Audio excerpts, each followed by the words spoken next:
was 26 when I finally made it to a massive music festival I'd dreamed about for years. My friend and I had planned it forever, but life always got in the way, until everything finally lined up. We flew out, rented a small place, and dove headfirst into the experience. The first 2 days felt unreal. Music everywhere, people dressed in wild outfits, and this strange sense of freedom. It almost didn't feel like real life. We barely slept, but we didn't care. It was worth it.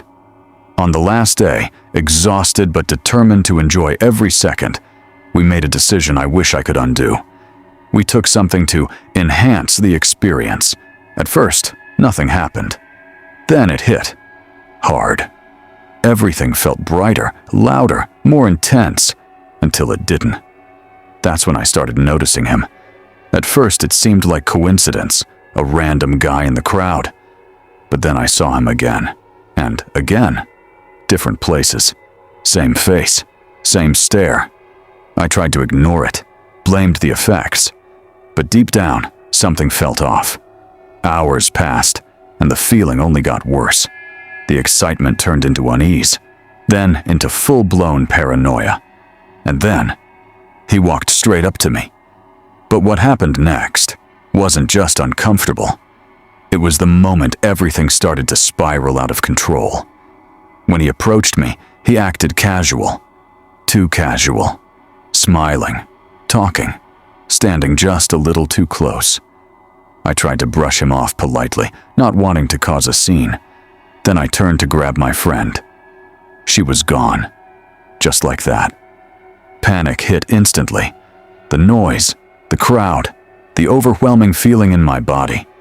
It all became too much. The guy noticed and offered to help, but something about his tone felt wrong. I refused and pushed my way out. Eventually, I found my friend, and we left early. I wasn't okay. Everything felt distorted, like reality itself was slipping. Back at the house, I collapsed into bed.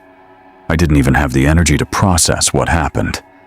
At some point during the night, I woke up and saw someone standing in the doorway, tall, still, watching me. Even in the darkness, I knew who it was, the same man. I screamed, covered my face. When the lights came on, he was gone. My friend insisted it was just my mind playing tricks. I wanted to believe that. I really did. Until the next morning. We found muddy footprints. They came from the front of the house, straight to my bedroom door, and then back out. That's when I realized whatever I saw that night wasn't just in my head, and it might have followed us. That experience stayed with me longer than I expected.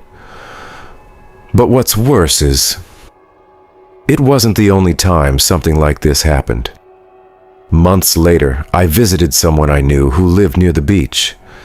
Everything seemed normal. Beautiful house, relaxing atmosphere. But small things started adding up. Photos we took had the same unknown figure in the background, a shadow watching from a distance at night. At first I ignored it, tried to act normal, but the feeling of being watched never went away. One night I woke up suddenly.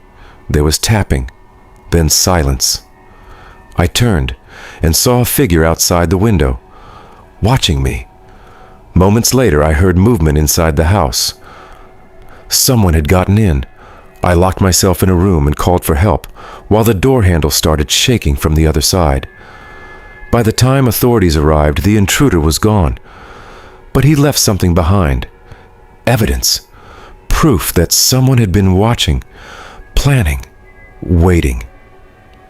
Since then, I can't shake the feeling. Not every shadow is harmless. Not every stranger is random. And sometimes, the scariest part isn't what you see. It's knowing it might still be out there. Because once someone starts watching you, how do you know they ever really stopped?